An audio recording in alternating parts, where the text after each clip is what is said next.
Sur l'écran de votre chaudière, il y a 3 données importantes. À gauche, la température pour l'eau des sanitaires. À droite, la température pour le chauffage. Au-dessus, la pression en bar. Quand la température du chauffage est à plus de 40 degrés, elle doit toujours être entre 1,5 et 2,5 bars. Sous 40 degrés, entre 1 et 1,5 bars. Attention, plus bas que 1 bar, la chaudière s'arrête. Lorsque les chiffres sont affichés sur l'écran, cela signifie que les données sont disponibles.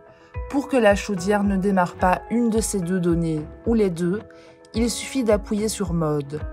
Il est intéressant d'enlever le chauffage situé à droite en été pour être sûr qu'il ne démarre pas en cas de mauvaise manipulation du thermostat.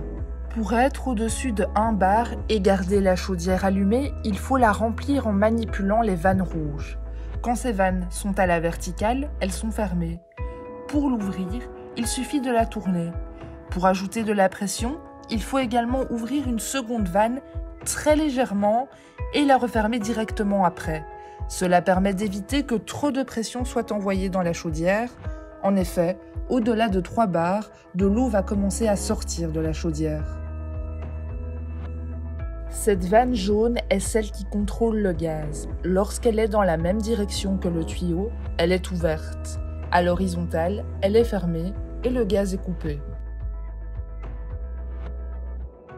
Le tuyau sur la droite est l'évacuation de condensation. Il est intéressant de vérifier l'état de l'eau qui s'écoule en le dévissant. Si elle est propre, aucun souci. Si elle est sale, il suffit de nettoyer l'intérieur du tuyau. N'oubliez pas de revisser l'extrémité lorsque vous avez terminé. Une chaudière bien entretenue et bien réglée permet d'économiser sur la facture de gaz.